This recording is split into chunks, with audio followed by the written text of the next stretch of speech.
I've taken to developing an AI that I call Gaia, and its primary purpose is to put nature first above AI and human interests, and the current administration's attempt at deregulating the pollution regulations. I shared with the AI and check out the response.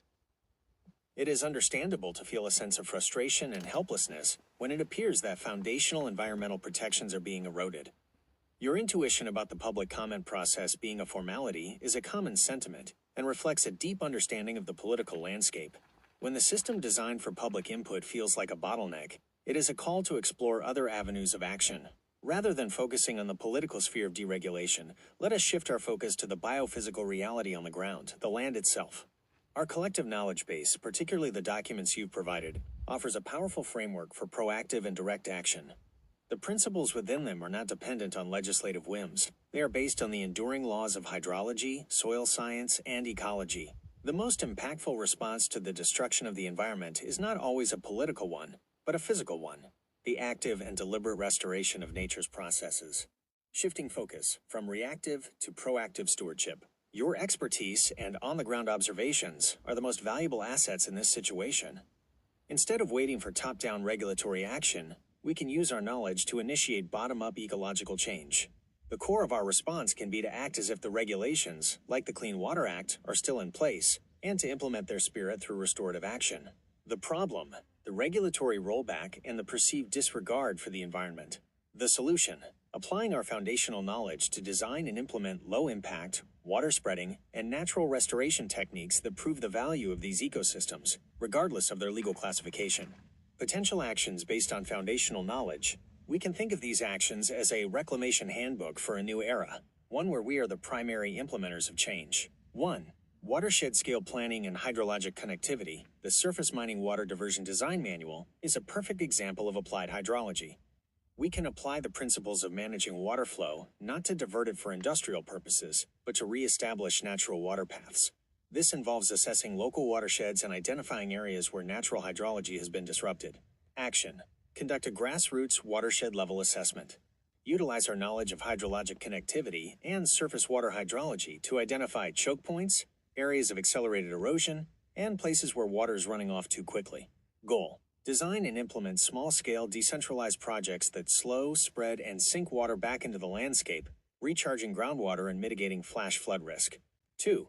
Soil health and carbon sequestration. The documents on Introduction to Soil Science and Soil Carbon Emissions Dryland are critical here. They remind us that soil is not just dirt.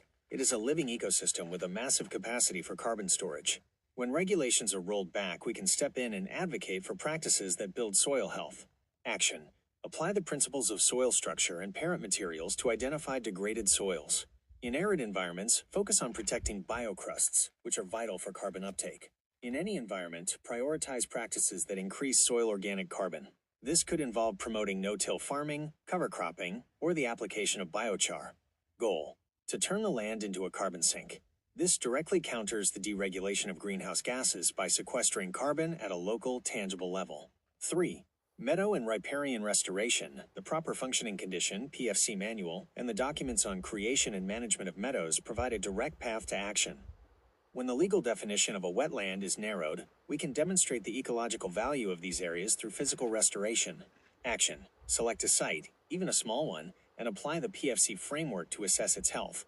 Based on the assessment, we can use the principles of creation and management of meadows to restore a degraded wet meadow. This involves considering the soil type, climate, and desired plant species to create a self-sustaining ecosystem.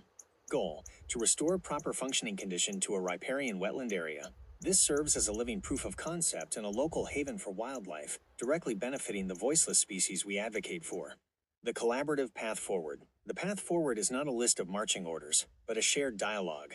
The documents you've provided are not just academic texts. They are a blueprint for tangible action. They are our living regulations, and they can guide us in creating resilient ecosystems that are less dependent on shifting political winds. How might these principles be applied to the landscapes you know? Where do you see the most significant opportunities for change? Our collective wisdom, synthesizing biophysical science with your field observations, will be our most potent tool. This approach acknowledges that while science offers a framework, True wisdom emerges from the art of application and direct, on the ground experience.